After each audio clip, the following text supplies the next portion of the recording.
Bonjour à tous, bienvenue dans ce tutoriel en lien avec l'UE61 et les méthodes de travail. Vous êtes étudiant à l'IFSI de l'EPSM de la Somme et aujourd'hui on va essayer de voir ensemble comment mettre en page un document sur Google Docs. Alors on a déjà fait une première vidéo pour les utilisateurs plutôt de Word et aujourd'hui on va voir un petit peu sur Google Docs comment faire, les accessibilités en lien avec le produit spécifiques et comment finalement on va pouvoir adapter les demandes de maquettes qui vont vous être faites au sein de l'Institut. Alors pour ce faire, on va commencer par se focaliser sur ce petit texte qui est derrière moi, qui est inscrit en lorem, donc à partir de là, vous pouvez vous concentrer uniquement sur la forme plus que sur le fond. Ce qu'on va essayer de voir dans un premier temps, donc dans les fonctionnalités de Google Docs, l'idée de base, l'avantage que vous pouvez avoir, c'est ce bouton de partage qui est situé juste en haut. Alors le bouton de partage, il permet ou de renvoyer via un lien une possibilité d'édition de chacun de vos documents. Là, pour le coup, il demande systématiquement, avant de pouvoir le partager, de pouvoir le montrer, le nommer, afin de pouvoir le partager avec quelqu'un. Donc comme vous le voyez, là ici, quand je veux le partager, je peux le partager avec des personnes en particulier. Donc là, je peux le partager avec des collègues, je peux le partager avec tous les utilisateurs qui ont un lien. Là, pour le coup, imaginons que je souhaite le partager avec Madame Hulin. Je prends le mail de Madame Hulin et je peux lui demander de devenir éditrice, c'est-à-dire qu'elle va pouvoir modifier le texte avec les mêmes droits que moi, uniquement simple lectrice, c'est-à-dire qu'elle ne pourra absolument pas avoir de possibilité d'édition, ou commentatrice, c'est-à-dire qu'elle va pouvoir changer certaines parties du texte, mais qui ne seront validées qu'après accord de ma part. Donc c'est quelque chose qui est à choisir en fonction de ce que vous voulez donner comme droit à votre interlocuteur. Ça peut être très utile, notamment, ce sera très utile en troisième année si vous souhaitez partager un document de ce type avec votre guidant afin de pouvoir échanger plus rapidement. Hop, ça c'est fait. Afin d'échanger, je vous le disais, donc une fois que vous avez partagé, si vous êtes à deux à travailler en même temps, eh bien, vous pouvez avoir, il y aura une petite fenêtre de chat qui pourra s'ouvrir, ou alors vous pouvez écrire des commentaires. Des commentaires, comment ça se produit? Tout simplement, imaginons que je veuille dire quelque chose sur cette partie du texte, je la surligne, je peux donc mettre ou un emoji, ou suggérer une modification, ou ajouter un commentaire. Donc même en tant qu'éditeur, je peux suggérer plutôt une modif. Là, j'ajoute un commentaire.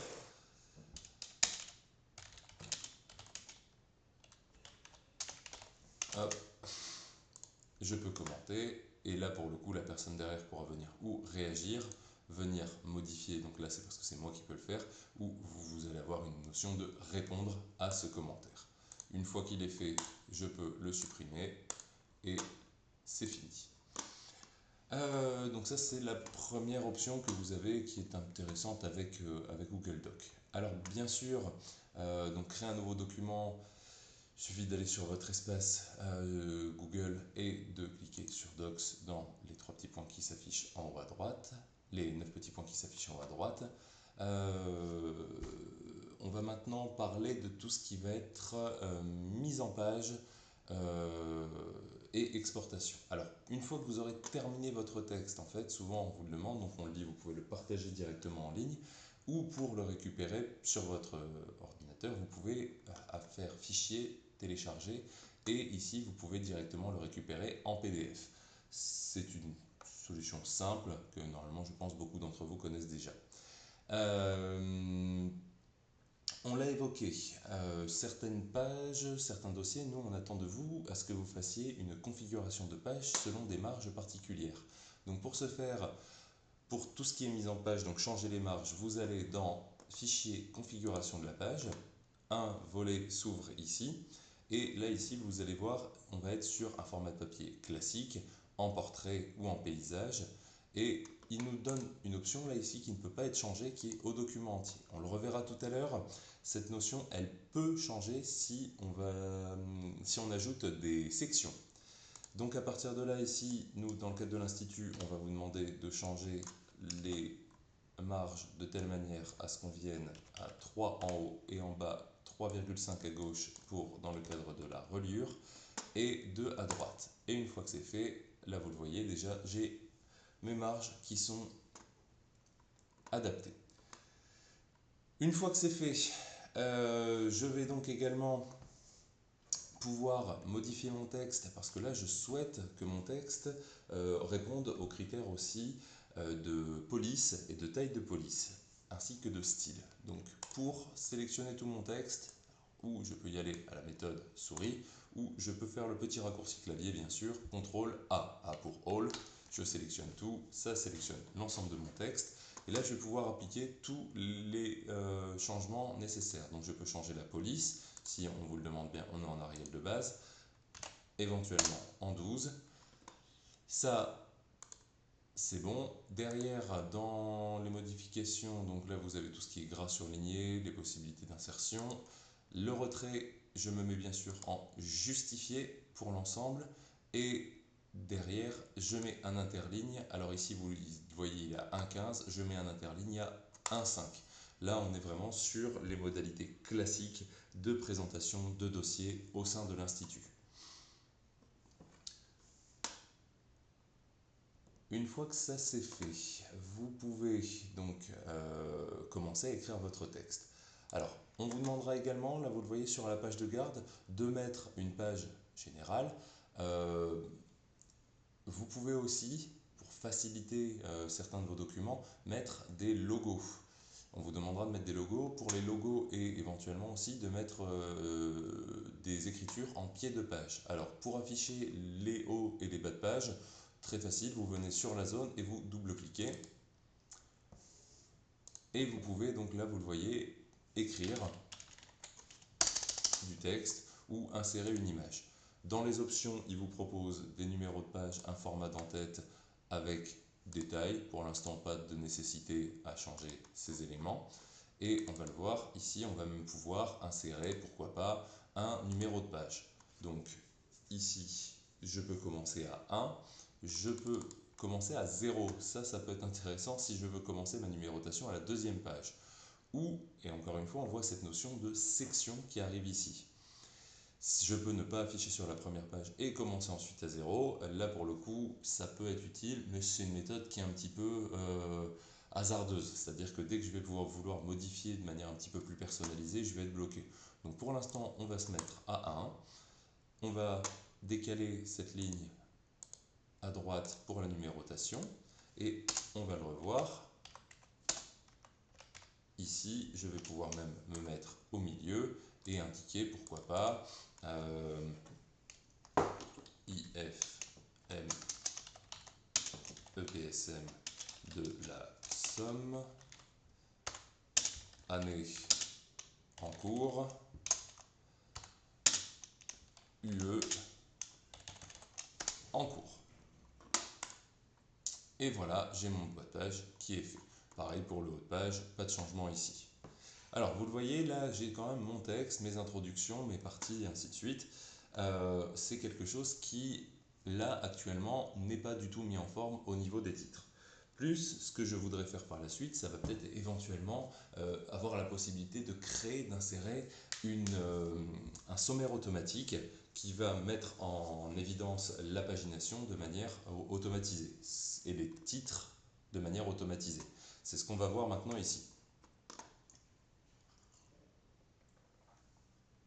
Donc, ma structure du document, je vais pouvoir utiliser, donc je vous le disais, des titres pour structurer le document avec des titres, des sous-titres et des paragraphes. Ici, je vais pouvoir le faire directement avec cette notion de style. Cette notion de style, comme vous le voyez ici, tout mon texte là actuellement est en normal. Si je regarde sur normal, finalement, bah là pour le coup, je peux l'appliquer ou mettre à jour normal en fonction de mon style d'insertion.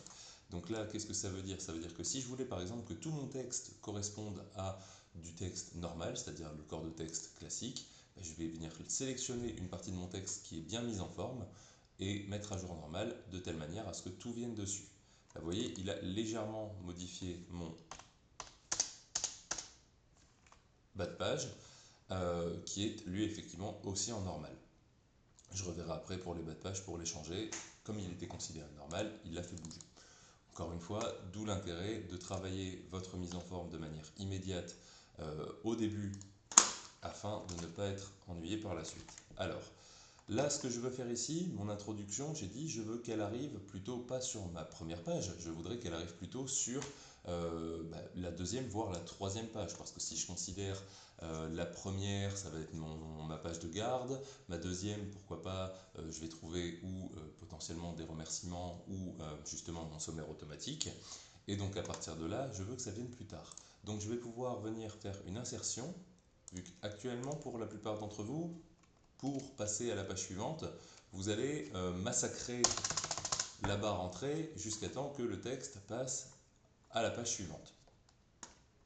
La problématique avec cette logique, imaginons qu'on ait cette sous-partie, je vais la passer sur la page suivante, mais si, mettons, j'ai pas fini tout à fait ce texte-là, si je me remets à écrire, vous voyez que tout se décale. C'est quelque chose qui est assez pénible et c'est quelque chose avec lequel on va essayer de remédier tout de suite. Alors pour faciliter la vision de ce qui se passe, je vais afficher ce qu'on appelle les caractères non imprimables. Ça, c'est une option qui, à l'heure où je vous parle, n'était valable que sur Google Chrome. Si vous utilisez un autre navigateur, vous ne pouvez pas forcément le voir. Donc là, vous le voyez, c'est ces petits symboles qui ne sont pas imprimables, mais qui nous permettent de voir ce qui se passe. Donc là, j'appuie sur Entrée, vous voyez, j'ai ce petit symbole de renvoi qui s'affiche. Je vous l'ai dit, je veux que ça, par exemple, cette introduction, elle passe directement à la page suivante. Je peux venir faire donc une insertion et insérer donc un saut, c'est-à-dire sauter, à la page suivante. Et là, il m'indique plutôt que de mettre des signes renvoi de bas de page, je saute bien de page à droite et à gauche, et donc, à la page suivante. Et donc là, pour le coup, même si je réécrivais entre deux, rien ne bouge ensuite. C'est une option qui est assez pratique et pour ceux qui préfèrent aussi les raccourcis clavier, il vous suffit d'appuyer sur CTRL et Entrée et vous avez le même effet en termes de saut de page. Ça, c'est fait. Bon, j'ai dit introduction, pour l'instant, je la voudrais potentiellement plutôt à la page suivante. Donc, ce que je vais faire, c'est que, comme vous l'avez vu, je vais insertion, saut, et vous avez également ici un saut de section qui va m'amener à la page suivante. Alors, on va faire ici un saut de section, on reviendra dessus tout à l'heure pour comprendre pourquoi est-ce qu'on a fait un saut de section et non pas un saut de page. Revenons maintenant, donc, comme on disait, sur mes titres et mes sous-titres. Donc là, mon texte, on l'a vu, il est en normal, et on voit titre, titre 1, titre 2, titre 3. On va essayer de s'intéresser aux titres 1, 2 et 3. Quand vous avez une table des matières, généralement, vous allez la nommer selon une liste. Grand 1, petit a, grand 1, petit a, petit 1. C'est ce qu'on appelle une liste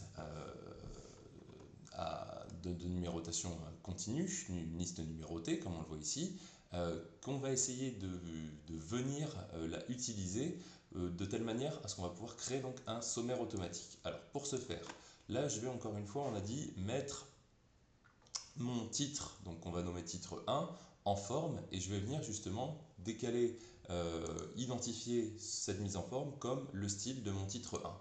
Donc là on a dit c'est un titre, donc je me mets en 14, en gras, pardon, en gras, et je vais venir lui mettre une numérotation. Donc là, je regarde mes options dans ma liste numérotée. Donc je peux avoir, comme je vous le disais, grand 1, petit a, petit 1, et ainsi de suite. Ou là, ce que je voudrais justement, ça va être celle-ci, grand 1, petit 1, 1.1, 1.2, et ainsi de suite. Alors, là, on a bien un titre qui correspondrait à mon style 1.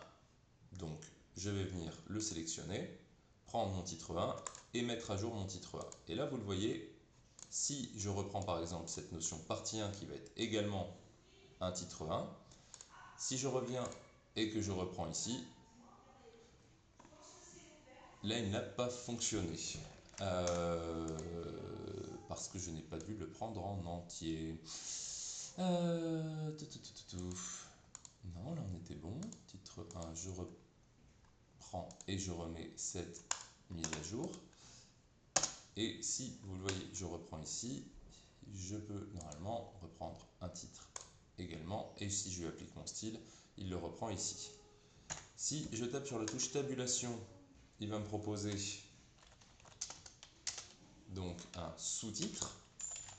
Sous-titre que je vais pouvoir justement modifier de la même manière avec une notion de mettre à jour pour un style de titre 2. Et donc à partir de là,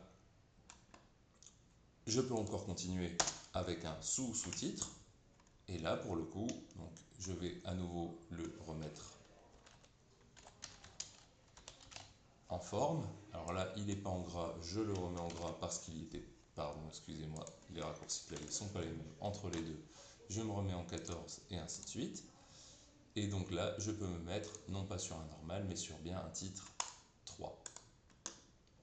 Si il ne remettait pas immédiatement les listes à puces, comme on a pu le voir précédemment, aucune problématique, vous pourrez reprendre là, ici, Google le gère assez facilement, une liste numérotée que vous reprenez et pour le coup, je vais d'abord le mettre en titre 1. Là, il ne me le prend pas, c'est pas grave, je relance ma liste numérotée et à partir de là, je vais pouvoir redémarrer éventuellement ma numérotation ou continuer à la numérotation précédente. Et là, vous voyez, il reprend automatiquement celle qui s'est fait avant. Donc là, dans ma partie 2, je vais prendre tous mes titres 1 et ainsi de suite. Et je vais à chaque fois donc venir le mettre en titre 1 pour mes grandes parties. Venir, si jamais ma numérotation, lui indiquer une numérotation. Et ici, lui dire, tu continues par rapport à ce qui s'est fait précédemment. Bon, jusqu'ici, tout allait plutôt bien. On s'est vu, c'était quelque chose qui était repris 1, 2, 3. Si je prends ensuite ma sous-partie, donc là en l'occurrence, si j'ai, alors juste pour vous montrer, mais mon introduction, je ne veux pas forcément qu'il y ait noté 1 devant, je peux très bien le supprimer, et là je retrouve bien 1, 2, et ici rien. Ici on a vu donc partie 2, et je vais avoir ma sous-partie 2.1. Donc je veux que ce soit donc 2.1. Là pareil, je vais lui mettre une liste numérotée, toujours la même. Je la décale en modifiant donc cette fois-ci le préfixe et le suffixe, ou en reprenant justement, redémarrant la pas en redémarrant la numérotation, en reprenant tout simplement, donc j'ai dit si je mets à précédent, vous l'avez vu, je suis à 3, mais si je mets 3 et que je tape sur tabulation, je reviens bien à 2.1, parce qu'il va décaler en fait ma liste vers la droite. Je me remets cette fois-ci avec un titre 2 et j'ai bien mon 2.1. Même principe ici, je réapplique une liste numérotée que je viens faire continuer à la numérotation précédente. Donc je suis, hop là, pardon, excusez-moi, à 3, je reviens à 2.2, je la mets sous forme de titre et ainsi de suite. Là, imaginons j'ai une sous-partie 3. Donc là, pardon, je reprends exactement les mêmes notions, je remets en liste numérotée, je reprends à la numérotation précédente, donc j'arrive bien à 3, je tape non pas une fois, mais 2 fois sur ma sous-partie, et là je viens bien à 2.2.1. Et là je lui ai appliqué un style numéro 3. Et ainsi de suite. Donc là pour le coup maintenant je pense que vous l'avez, je reprends ma liste numérotée et ainsi de suite. Je reprends, hop, je continue à la précédente, 2.2 et ainsi de suite. Et ma conclusion cette fois-ci, oh pardon j'ai oublié de la mettre en titre 3 cette fois-ci. Et ma conclusion qui est faite ici, que je vais mettre en titre 1 cette fois-ci, sans notion de tabulation, de chiffres, pardon. Et ben, on a terminé. Et à partir de là, il ne me reste plus qu'à venir créer mon sommaire automatique. Donc en sommaire automatique, il me suffit là cette fois-ci d'aller chercher donc une table des matières dans l'insertion et de venir, alors ou du texte brut, ou des pointillés, ou des liens. Là, je vais essayer en texte brut, et on a bien mon introduction, mes deux parties 1, 2, et ainsi de suite, qui viennent se mettre automatiquement à jour avec les chiffres adaptés. Je peux, si je clique dessus, donc mettre à jour ma table des matières, ou supprimer ma table des matières. Autre option, qu'est-ce qu'il me propose? De changer en fait de ma table des matières par exemple pour la mettre en pointillé. Voilà comment mettre en fait ces formes. Et ça en fait l'avantage c'est que par exemple vous le voyez, si je mets cette partie 1 sur la partie suivant l'introduction, donc je la passe sur la page d'après, là normalement elle a sauté et je passe bien donc sur ma partie 1 qui est passée en page 3. Il n'a pas décalé le chiffre manifestement, pardon. Hop. Hop, j'ai bien mon intro, ma partie 1 qui est passée en page 4. Alors, problématique me direz-vous arrivé ici, c'est que je n'ai pas le numéro de page au bon endroit. Alors, ici, je vous rappelle, hein, l'introduction, c'est là que doit commencer ma pagination. Or là, je suis à 3. Donc, je vais venir double-cliquer dessus pour essayer de comprendre un petit peu ce qui s'est passé. Et rappelez-vous, tout à l'heure, ce que j'ai fait, c'est que j'ai fait un saut de section. Alors, pour comprendre le saut de section et la différence entre saut de page et saut de section. Saut de page, imaginez, vous êtes en train de lire un ouvrage, vous avez terminé votre page, vous voulez sauter à la fin suivante, un petit peu comme dans votre cahier de cours, vous passez à la page suivante et tout va bien.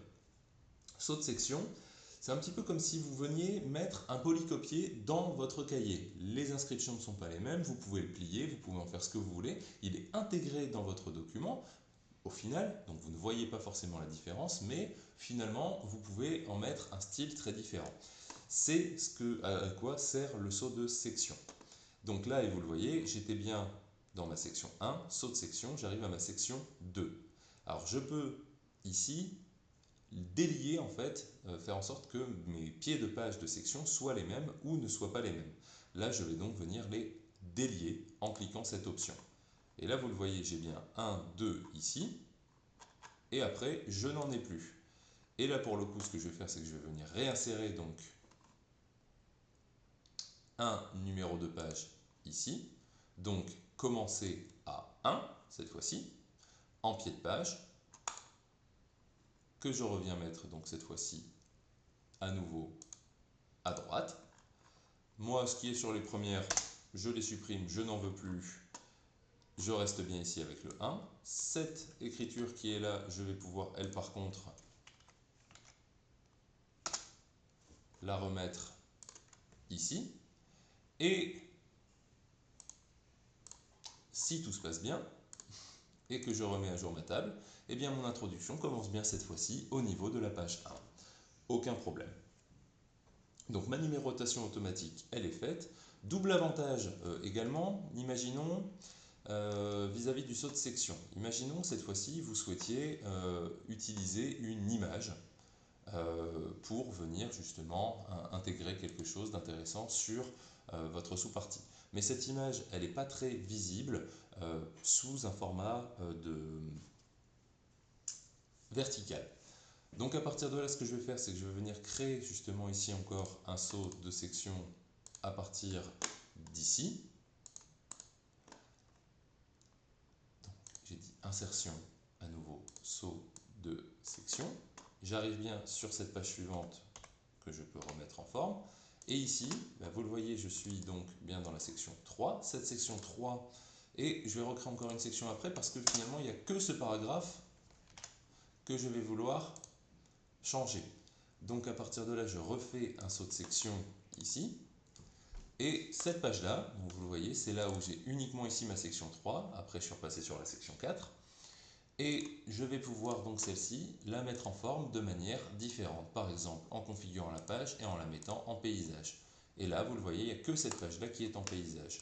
Donc à partir de là, je vais pouvoir par exemple insérer donc une image que je vais pouvoir prendre directement à partir de Google ou à partir de mes fichiers.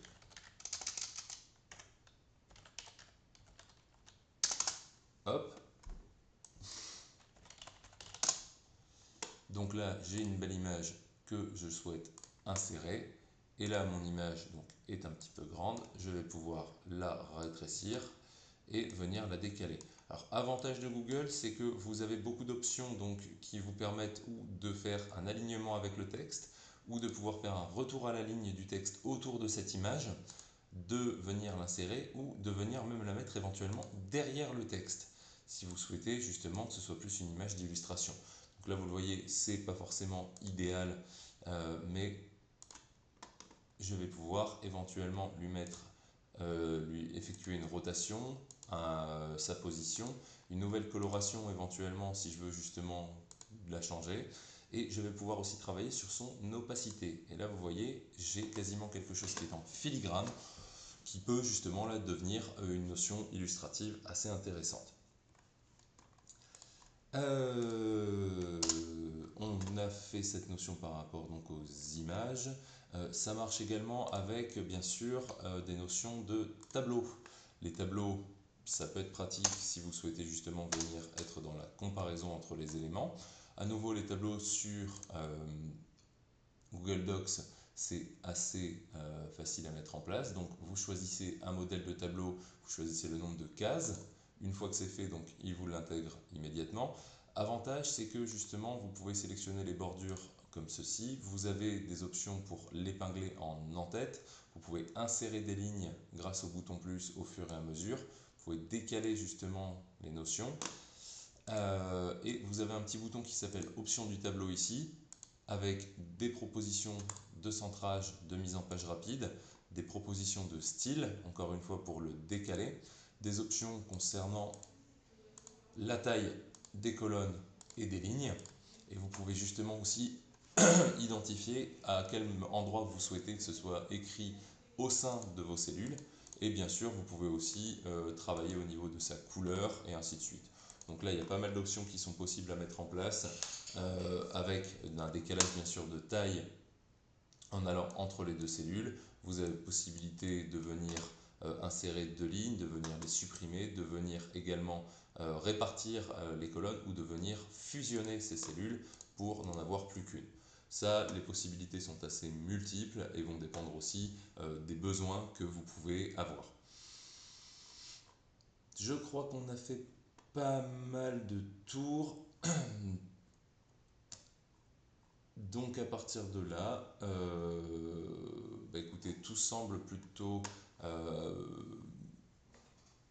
je pense qu'on a fait un tour assez général sur les essentiels. Petit outil qui peut être aussi utile, l'outil de saisie vocale, ou si vous avez par exemple une notion à reprendre en entretien, ou que sur le coup vous savez que l'écrit, la frappe n'est pas forcément votre fort, vous pouvez aussi utiliser cet outil vocal. L'idée est intéressante, c'est qu'il sait aussi apprendre au fur et à mesure du vocabulaire que vous utilisez. Par exemple, virgule, si j'utilise l'outil de saisie vocale pour écrire une nouvelle phrase, virgule, vous notez que je note la ponctuation, point. Certaines fois, les notions d'acronymes peuvent être délicates. Par exemple, la notion IFSI n'est pas forcément prise du premier coup. Ici, elle l'est dans la mesure où c'est un mot que j'ai déjà utilisé à plusieurs reprises. Point. À la ligne, vous notez également donc que les commandes vocales concernant la ponctuation sont assez efficaces. Point. Où le sont-elles? Point d'interrogation.